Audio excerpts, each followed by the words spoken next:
Good evening and welcome to the Smithsonian's National Air and Space Museum GE Aviation Lecture Series.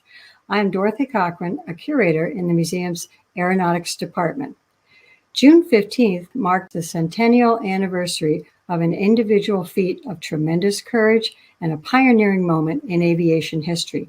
On that day, 100 years ago, Bessie Coleman became the first Black woman and the first woman of Indigenous American descent to earn a pilot's license. This evening, a distinguished panel will explore the life of this remarkable woman and her legacy as a daring and determined aviator whose impact continues to this day. But first, to tell us more about Bessie Coleman, it is my pleasure to introduce her great niece, Gigi Coleman. Thank you, Ms. Dorothy Cochran, for your introduction. I would like to thank the Secretary of the Smithsonian Institution, the Honorable Lonnie Bunch, the National Air and Space Museum, the panel, and the distinguished staff of the museum for recognizing Bessie Coleman. I am so proud to be the great niece of Bessie Coleman. I have been keeping her legacy alive by walking in my mother's shoes, the late Marion Coleman. Mom was the closest living relative of Bessie because of my auntie raising my mother. I was raised by my mother and my grandmother, Bessie's sister, Georgia Coleman, who is named after her father, George Coleman. Bessie grew up in a house full of love, family devotion, and a deep belief in God. She had integrity for herself and for others. She believed in herself and her determination to follow her dreams of becoming an aviator was not to be deterred. She understood the importance of being educated. Her brothers, who were World War I U.S. Army veterans, told her women were flying airplanes in France, which reinforced her interest. So she went to France because she was denied entry into American aviation schools. She received her international pilot license there on June 15, 1921, 2 years before Amelia Earhart. But because she was a woman and Black, she was not in any history books. Because Bessie had an overriding dream to open up a flying school for women and Blacks. She demonstrated her high-flying acrobatic skills and her parachute stunts during her barnstorming across America to raise money. She survived the Spanish flu in 1918 and was one of the first to don the mask during this deadly period. Tragically, she fell to her death at the age of 34. While preparing for what she loved, she made an impact in the field of aviation for all times and throughout the world. Nobody Owns the Skies. Reeve Lindbergh's daughter of Charles Lindbergh remembers Bessie's words in her powerful poetry book honoring Bessie, and it's so true. We are celebrating 100 years of Bessie with our chairperson, U.S. Air Force Hall of Famer Sheila Chamberlain, with a 10-city tour ending in France, where Bessie got her license. I am commending the African-American pioneers for continuing Bessie's dreams with the formation of the Bessie Coleman Aerial Club, founded by William J. Powell, with extraordinary pilots that came out of that club, like James Banning and Thomas Allen and Carole Hopson, and so many more. I humbly followed in the aviation pioneers' footsteps through a one-woman show telling Bessie's story throughout the country, and the Bessie Coleman Aviation All-Stars, exposing multicultural youth to aviation careers, and making it like the great filmmaker, Miss Yancey Posse would say, if someone puts a fence in front of you, you jump over it and you fly. Thank you, Gigi. And now I would like to introduce our distinguished panel. Lonnie Bunch is the 14th Secretary of the Smithsonian Institution. He oversees the vast array of Smithsonian museums, libraries, research and education centers, and the National Zoo. He was the driving force and the first director of the National Museum of African American History and Culture. Carole Hopson is a journalist who followed her dream to become an airline pilot. She is the author of A Pair of Wings, a novel inspired by Bessie Coleman. Philip Hart is the great-nephew of Black aviation pioneers James Banning. Hart is an educator, the author of several books on African American pilots, including Coleman, and a filmmaker. The moderator for this evening is Dr. Ellen Stofan, the Undersecretary for Science and Research at the Smithsonian and the former director of the National Air and Space Museum. After the panel discussion, we will have time for questions, so please place your questions in the chat. Finally, I'd like to thank our sponsor, GE Aviation, for making this presentation and this series possible. And now, I'd like to turn it over to Dr. Stofan. Ellen? Thank you. Thank you so much, Dorothy. Hi, I'm Ellen Stofan, and I'd like to welcome everyone to tonight's GE Aviation Lecture. I want to welcome our panelists tonight, Lonnie Bunch, Phil Hart, and Carole Hopson. And this is really a truly amazing panel, and the subject of Bessie is one that's really near and dear to my heart. Her story is so inspiring. So I'm just going to dive right into the questions. So Lonnie, I'm going to start with you. Bessie's decision to become a pilot certainly illuminated for her a perceived route out of the normal 1920s life of an urban Black woman. And in spite of everything she had to go through, it appears she never wavered in following her dream. How do you explain that kind of commitment? You know, in many ways, I remember being a junior person at the Air and Space Museum, and somebody showed me a picture of this woman, Bessie Coleman, on an airplane. And I remember, how can that happen? Well, I think what's clear is that Bessie Coleman was like thousands of others who grew up as a sharecropper, like thousands of others who took part of the Great Migration and moved to urban cities in Chicago, LA, or New York. But where she was different was her commitment to learning. Even before she moved to Chicago, she went to Langston University to try to get educated, but she followed that desire to learn, to really be something different. As she put it, to make something of herself. She fell in love with aviation and took an amazing path to become that first licensed African-American pilot and really to become the symbol of possibility for many generations to come. In some ways, part of the strength is just a commitment to learn, a commitment to better herself, a commitment to follow her love. And boy, isn't that something we can all learn from? Truly. Now, Carole, your wonderful novel gives us some insight into the lives of Black women of that era. And how did that make you think about how unique Bessie and her path was? So thank you, Ellen, and thank you for that question. It's an excellent question. In some ways, Bessie Coleman was completely unique.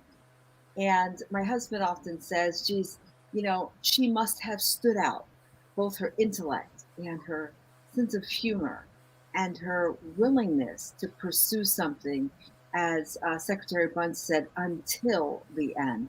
All of those things made her unique. There were other things that made her very much like other Black women of that time. And what do I mean by that? She had a strong faith. We heard that from Gigi Coleman. She was from the South. And like so many African Americans who came from the South to the North in the Great Migration, Bessie Coleman was among that, in fact, in front of that wave when she comes in 1915. And here's what I think, you know, makes her unique, completely unique. At that time, the dawn of aviation and the dawn of the Great Migration are two parallel phenomena that are happening. And there's only one woman in the world who can join those two seemingly incompatible phenomena, and that becomes Bessie Coleman. So In many ways, she was like others. In many ways, she stood out. And here's the other thing. Because of her upbringing in Texas, I've been there many times to Waxahachie, Texas, to do research for this book. What was so remarkable was that she was able to relate to everyone around her, whether those people were domestics, whether they were people whom she met in France. And I think the other thing that makes Bessie Coleman completely unique is her critical thinking and her ability to solve problems. What looked like insurmountable hurdles, she took one by one by one. And as she problem solved, she solved things incrementally, not taking the whole apple and eating it, but bite by bite. To learn over in France, she had to learn French. And so at 25 and 26 years old, she begins to learn a brand new language. It would have stymied most, but in her, she was able to solve those problems, which makes her completely unique. It's just such an amazing story, and thank you for your book. Now, Phil, you've spent a large part of your life researching Bessie and sharing her story with the world. What do you find most compelling about her story, and what's the one thing you wish more people knew about her? Well, she was an ordinary person that did something extraordinary, and I think that's something that all of us possess. Is we're all ordinary people, but we have in us the ability to do extraordinary things. As Secretary Bunch knows, I began trying to find out about Bessie when I was probably 5 or 6 years old, when I was looking at family albums that my grandmother and my mother and my aunt were showing me with my grandmother's youngest brother, James Herman Banning, with the family in front of his Miss Ames airplane. And so I became very intrigued by his story and tried to figure out, well, who influenced my great uncle? Who were his peers? And as I got older and I was able to do a little more research, I found out that one of his main influences was Bessie Coleman. Again, an ordinary person doing an extraordinary thing. James Herman Banning, again, an ordinary person doing an extraordinary thing. And I emphasize that because so often we lose sight of the fact that we are just people. We're just ordinary people, but we have in us to do something extraordinary. And in Bessie Coleman's instance, as has been noted, she was a seeking knowledge. She learned who Harriet Quimby was. She learned who Eugene Bullard was. And those became her inspiration in terms of Harriet Quimby. I can be a woman and learn how to fly. In terms of Eugene Bullard, I can become a black person, and I am a black person, and I can learn how to fly. She didn't see any limits, even though other people were trying to put limits on her. She refused to be limited by others' limitations.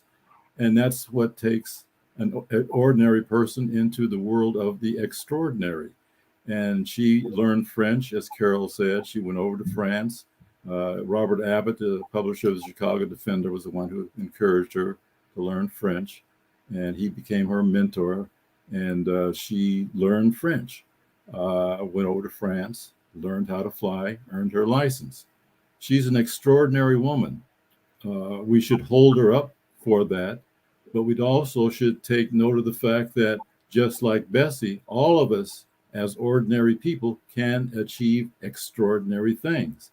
When I first met Lonnie Bunch many years ago, when he was in my documentary film Flyers in Search of a Dream, he was working at the California African American Museum.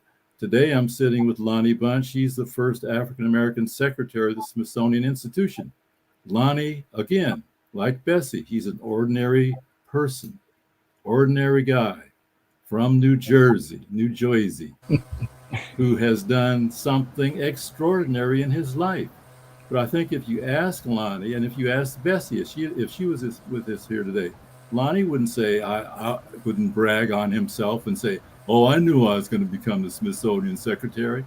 He took a step-by-step process, just like Bessie did, to reach a point where the whole world knows who he is. The whole world knows who Bessie is, an ordinary girl from Waxahachie, Texas, sharecropping background, and we're celebrating her today. You know, Phil, I think that's such a great point you're making, and it's something I'm going to come back around to at the end because you know, every kid that comes into the Smithsonian museums, we're hoping to inspire them, and that's why I think Bessie's story is so important. All of the stories of Herman Banning, William Powell, who we'll get to, these are stories of ordinary people who found that ability to do extraordinary things. Secretary Bunch, I'm going to go to you next. What was the role of the Black press in Bessie's and other Black pilots' journey? What kind of influence did they have? Well, in some ways, the black press has always viewed itself since its inception in 1827 as guardians of the black community, as an instruments to tell more positive stories that counter the negative racism that blacks faced. But they also looked at ways to say, how do we find tools to demand racial fairness, to make sure America gives African Americans a square deal? And in some ways, one of the powerful things about Bessie Coleman is she recognized that she was not just flying for herself, she was flying for a community. And that early African Americans involved in aviation and the publishers of the Chicago Defender and the Pittsburgh Courier and the New York Age, they all felt that aviation was something special that only a very few people could do. And traditionally, it was white males. And that the belief was that if African Americans, especially African American women, if they could fly as high and as fast as white pilots, then surely equality in other areas on the ground would follow. So the black press was very supportive, whether it was supporting Bessie Coleman's desire to fly and learn French, whether it's supporting Banning as he flies across country with Thomas Allen. In essence, these newspapers recognize that aviation was an amazing thing on itself, but it had the ability to carry the race in a way that would allow for change, equality, and fairness. So as when Bessie flew, even though she flew out of love of aviation, she also flew carrying the hopes and dreams of generations of black folks. Phil, Lonnie just, you know, again brought up James Herman Banning and Thomas Allen. Now, they completed their first transcontinental flight. It was the first one by Black airmen in 1932. Can you give us a sense of how dangerous that flight was? And was the greater danger in the actual flying or in the social environment where they had to land in random places on the ground versus up in the air? Well, let me give you a little backstory. My brother Chris and I were at the Air and Space Museum Black Wings exhibit when it opened in September of 1982, and I representing the Banning family. And I think it was 1982, Lonnie, that your article "In Search of a Dream" was published in, I think, was a Journal of American Culture. Is that correct? Yep, 83. 83, right? So the year after the Black Wings exhibit opened, Lonnie Bunch published an article called "In Search of a Dream" in the Journal of American Culture, which told us the story of Banning and Allen flying across country. That same year, I began pre-production on my PBS film, and I called Lonnie. I said, I like that title, "In Search of a Dream. Can I call my film Flyers in Search of a Dream?" And Lonnie said, the royalty will be. And so anyway, so Flyers in Search of a Dream, I began production on in 1984. And it was in 1984 when Lonnie, Marie Coker, Arthur Freeman, who's Bessie Coleman's nephew, all came to my location shoot in Baldwin Hills for an interview. And Lonnie, in that time, was talking about Bessie Coleman, Banning, William Powell. Lonnie had brown hair then, and I had hair. This was 1984. So that film premiered WGBH in 1986 we had the screening at the Museum of Science the same day that the Black Wings exhibit opened at the Museum of Science, and then it appeared on PBS in 1987. So that's my preamble to answering your question. In terms of the Banning and Allen flight, they call themselves the Flying Hobos when they flew from Los Angeles, because they had $25 in cash and a stash of sun-made raisins. And so they took off from Dicer Airfield in Los Angeles and knew that they had to plot their route across the country, hoping to land wherever there was a Black community so they could go in and beg at a Black church, pass the plate, see if they could raise some money. And so they plotted out their course so they would land where there were Black communities. But of course, when you're flying, you have unforced landings. So they would have to land sometimes because something was wrong with the airplane or some other problem. And that's when they would land someplace where it might be a field, a cornfield, and they would have a forced landing, and they would jump out of their biplane, and the white farmer would come out running towards them and say, "Two Black guys just jumped out of that airplane." And it was unbelievable. But the tenor of their trip was not one that was tinged by racism or a bad reaction to them because they were Black pilots. It was mainly the challenge of flying cross country in a secondhand airplane. Thomas Allen was a very good mechanic, which is why the reason that Banning selected him to co-pilot the plane with him. So Thomas Allen was a very good mechanic, was able to, keep the plane together from LA to Long Island. And they had one encounter with the Ku Klux Klan, but it ended up being kind of a neutral event. So the main challenge in their trip was to navigate a secondhand biplane from coast to coast. And the reaction from white people and even some Chinese people was more of astonishment to see two Black guys jump out of a biplane. That was what astonished most people. Thank you. Secretary Bunch, many early Black aviators rallied together to support one another in their pursuit of flying. You see this in the Challenger Air Pilots Association of Chicago and the Bessie Coleman Aero Club in Los Angeles. Tell us about the community of early Black aviators and how they supported each other. Well, I think what I find so powerful is that William Powell in Los Angeles named the organization the Bessie Coleman Aero Clubs, which really was so unusual, naming after a Black woman. And I think that she was always the inspiration for the work they did. And what was so powerful is that they came together to support each other. These were people who were interested in aviation, both as a vocation and also as a way to improve the lot of the African-American community. And William Powell was really important in terms of defining what he called air-mindedness among African-Americans.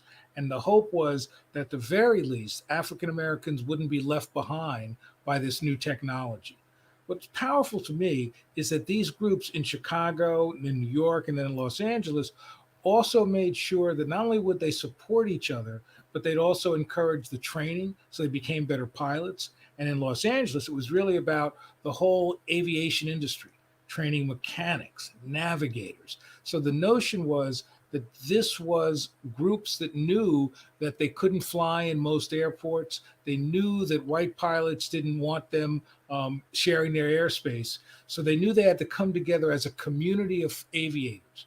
And what I find so interesting is the ability both to desire to master aviation, to be the best pilot you can be, and then to recognize that that wasn't enough, that you had to be good enough to affect change as well. So that to me was so powerful about these groups, supporting each other. They thought creatively about how to make visible the phenomena of Black pilots flying. So whether it's creating air shows in Los Angeles or air shows in Chicago, they really had a sort of modern view to say that this is more than just an avocation. This is something that can be transformative, not just for us, but for the nation. Carole, hearing all that, Carole, I'm wondering how Bessie Coleman's story inspired your own career trajectory. Is that something that you learned about when you were younger, and did you look up to her? So I first of all, I love Secretary Bunch's analysis of coming together.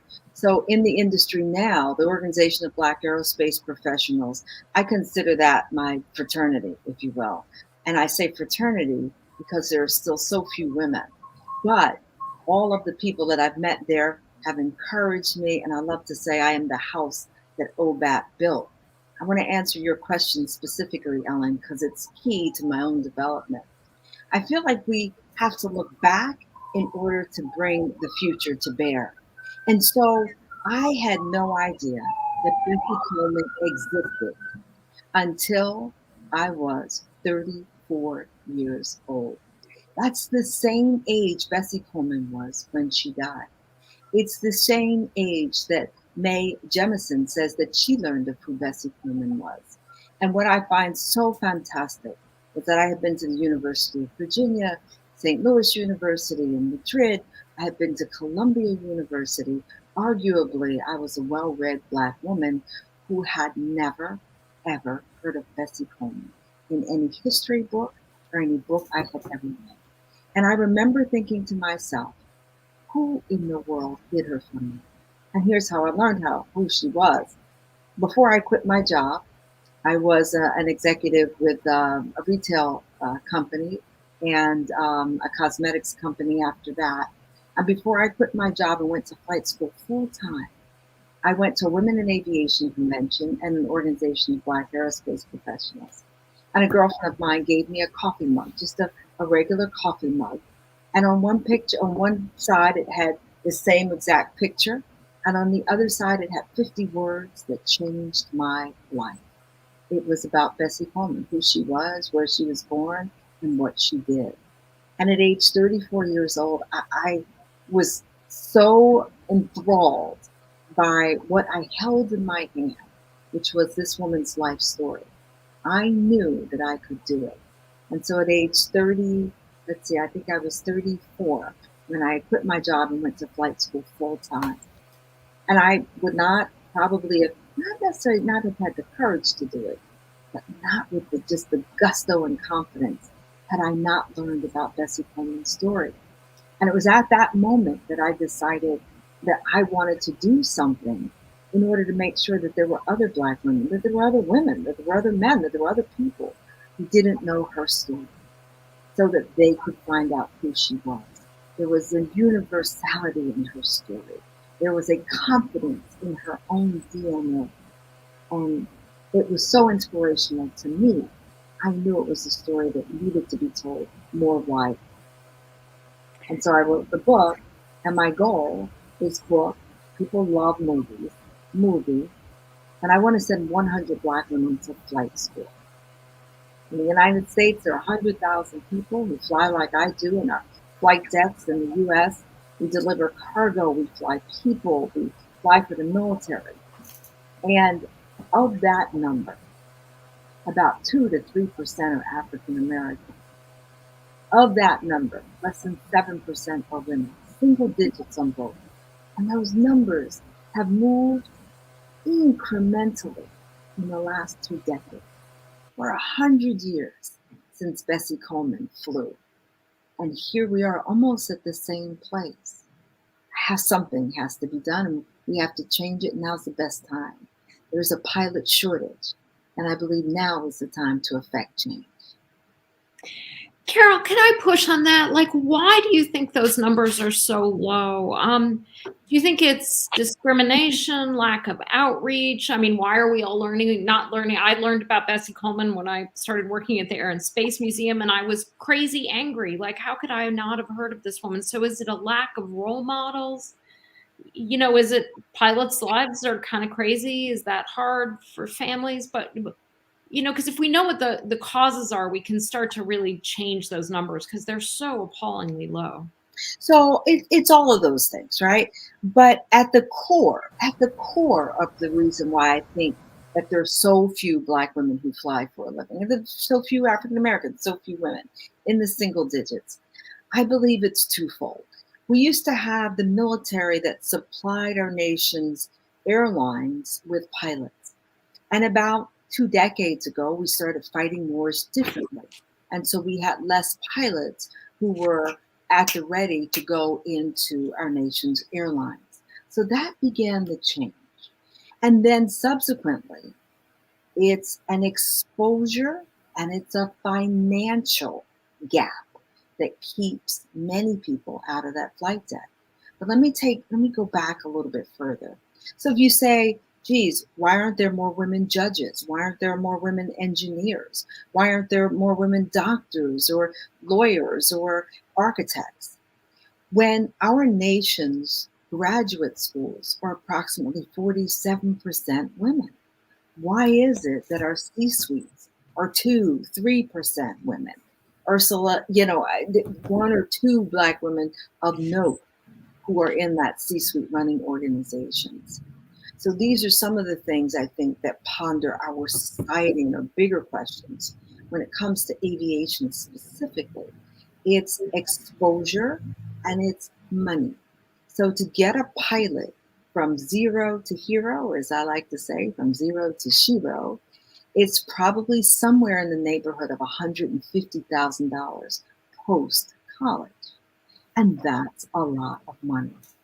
There are programs, Organization of Black Aerospace Professionals, Women in Aviation, National Gay Pilots Association, all of those remarkable affinity groups give out tons of scholarships, and they help.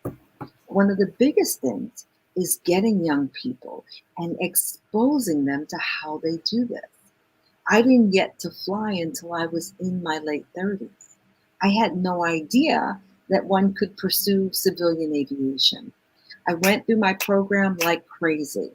And at the end, I finished in June of 2001. I started in September. So from September to June, I accelerated very quickly. July, August, September 11th happened. And the world changed for me and everybody else. And I had children, and I stayed at home with them for 14 years. So you asked another question about, is it incompatible? I do not believe that it is.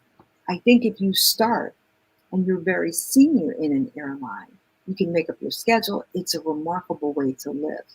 A girlfriend of mine who lived in the hometown where I lived for many, many years in Montclair, New Jersey, said her neighbors used to think that she was a stay-at-home mom because she worked so infrequently.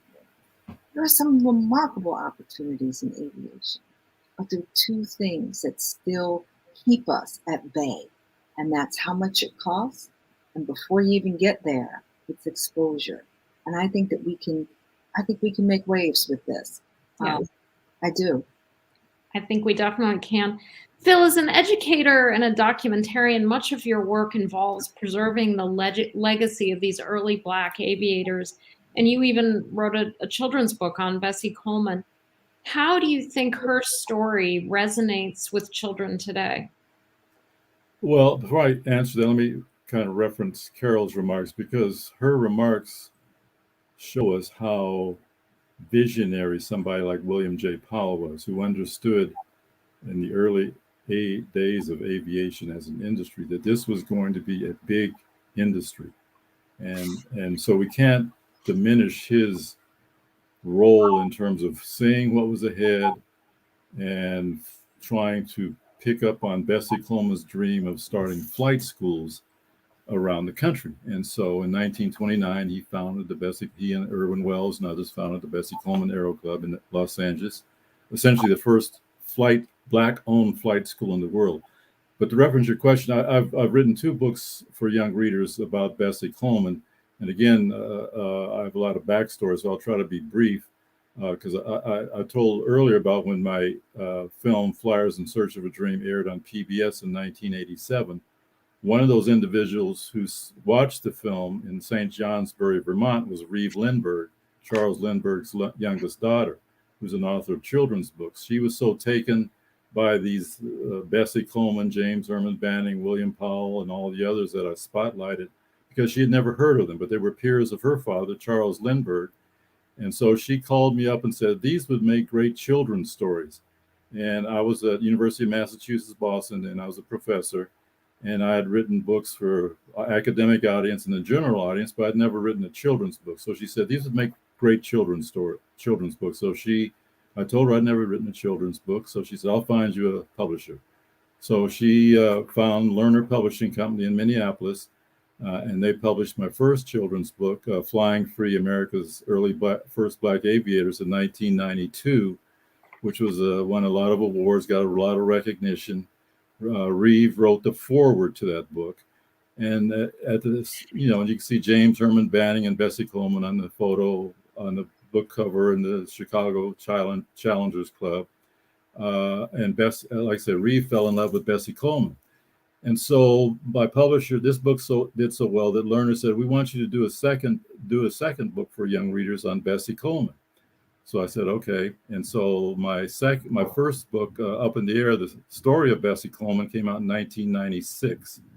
And then that book was so successful that Lerner said, what we'd like to do, and that book was for 8 to 13-year-old. What the publisher then said was, that book is done so well with a children audience, school districts, libraries, that we want to pair you with a reading expert to do a Bessie Coleman book for reading challenged middle school and high school students. So that's when the book that you just, the image was just up, Bessie Coleman, Just the Facts, was published in 2005. And this book, I was paired with a reading specialist, and the book was designed, both the cover and inside the book, the content, to try to attract middle and high school students who were reading challenged. That is, they didn't like to read, and what would motivate them to get into a book. So that was our purpose with this particular book. And so to answer your question in terms of reaching a young audience, I think the perspective of Lerner Publishing Company, starting in 1992, my book in 1996 and 2005, they clearly felt that there was an audience for the stories about these early African-American aviators.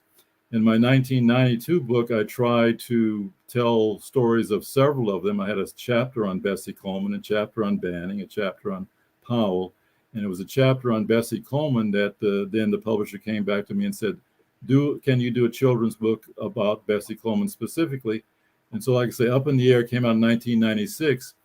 And on the parallel track, Reeve Lindbergh, then in 1996, published her illustrated children's book, Nobody Owns the Sky, which I feel is one of the best titles ever to describe this whole phenomenon. Nobody Owns the Sky, an illustrated children's book by Reeve Lindbergh that she dedicated to Bessie Coleman. She dedicated to Arthur Freeman, Bessie's nephew, who became a pilot, and she dedicated to me. So those books both came out in 1996. And what we've seen since my children's book in 1992 is a whole raft of books. We had Doris Rich's Queen Bess, published by the Smithsonian, I think in 1993, but beginning with my book in 1992, up to today, there's been a whole raft of books now that we have available about Bessie Coleman and her peers, Banning, Allen. And for me personally, when I was growing up in Denver, you know, in the 1950s, when I was looking at these family album photos, I would go to my school, East Denver High School, go to the Denver Public Library and show them these photos and say, here's my mother's uncle. Can I find a book about him in here? Nothing was available. So now I'm an old man now. And the thing that makes me most happy is that a child growing up today can go to a library, they can go to a museum, they can find a film about Bessie Coleman, about James Herman Banning, about Thomas Allen, about William J. Powell. So I feel in a sense that my life work, beginning when I was 5 or 6 years old, has been accomplished. And I think Lonnie understands what I'm saying here. Yeah, definitely. I want to fit in some questions that we're getting from the audience. And again, people from the audience, please put your questions in the chat. For Carole, what advice would you give to young aspiring Black women pilots? Are there training programs? Are there programs they could Google to try to find out more about how to become a pilot? I'm so glad you asked that question because I wasn't going to leave this broadcast without talking about it. And I absolutely positively love what Secretary Bunch talked about. So today, again, we're reaching from the past to work towards our future. The Tuskegee Airmen considered Bessie Coleman their archetype mother. And so many times we look towards the past to bring the future. The Organization of Black Aerospace Professionals started a flight school in June of 2018. And that flight school today is graduating, I don't know, 40 to 50, 60 students every year. That flight school, what makes it so unique in Olive Branch, Mississippi, which is right underneath the airspace of Memphis, what makes it so unique is that it is run by a 501c3.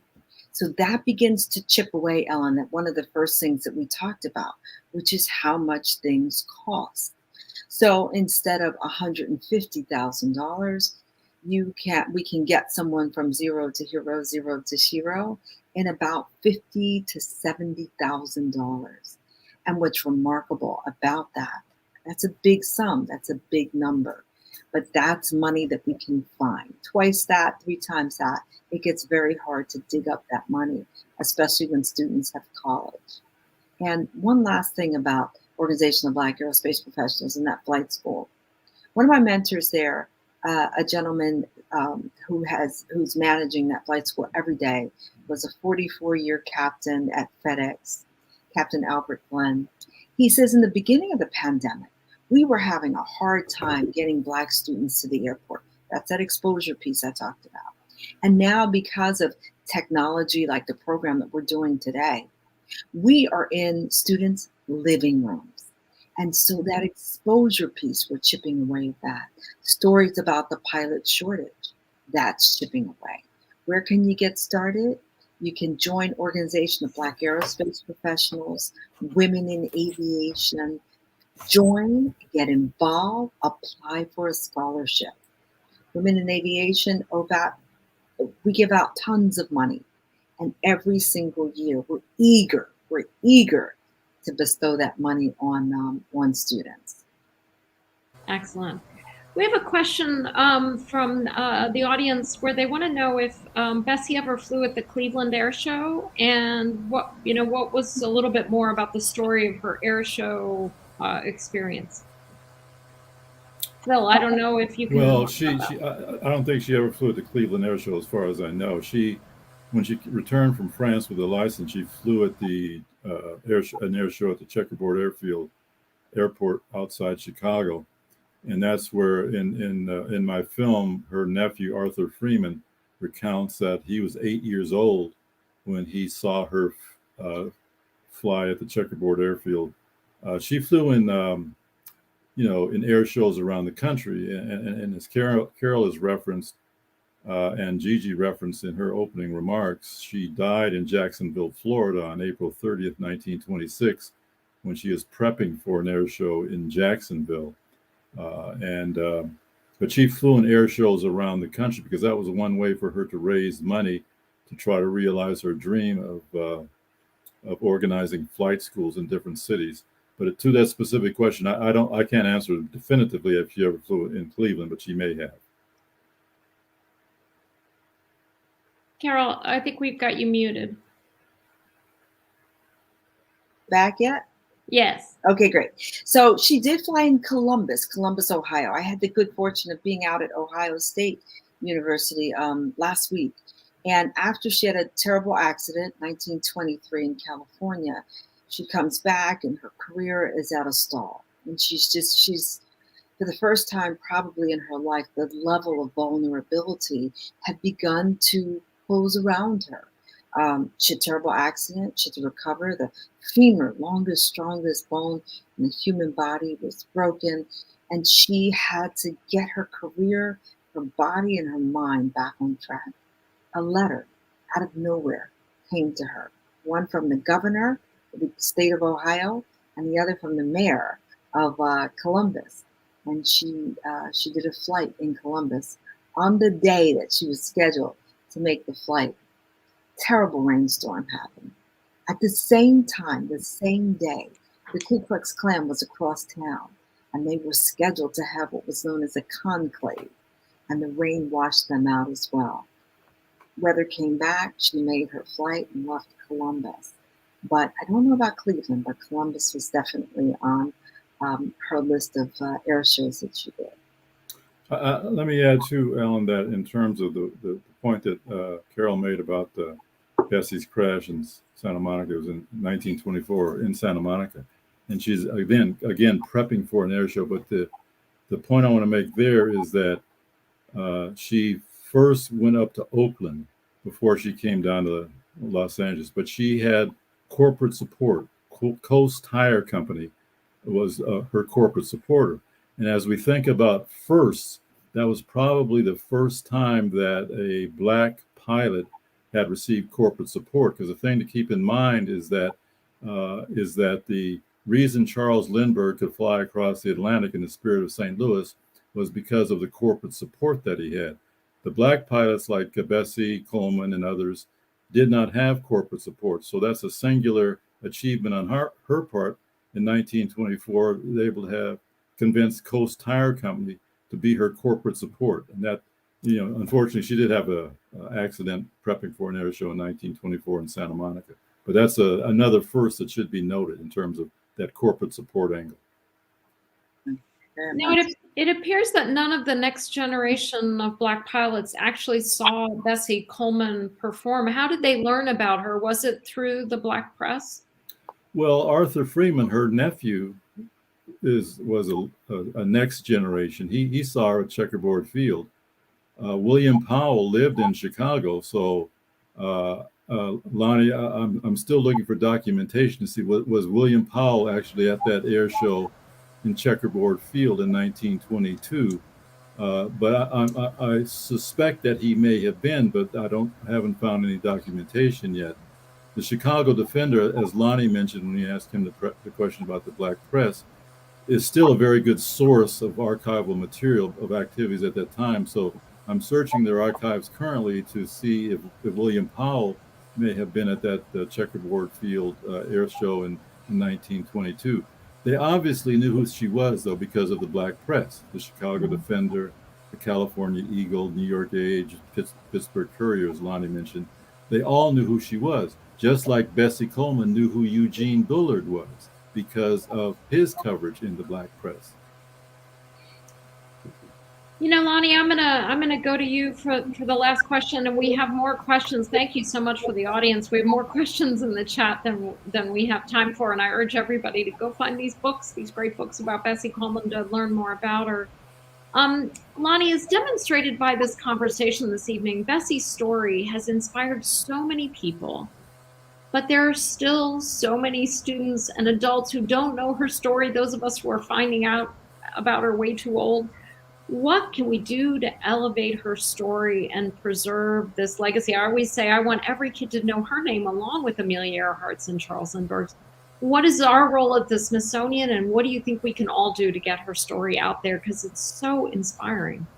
Well, in some ways, part of the work, especially over the last 30 years, has been for people like you and me and other historians to make sure that we now have expanded the narrative, that we've given voice to the voiceless and made visible the anonymous. And so I think places like the Smithsonian have a fundamental role, because part of what we do is legitimize memory.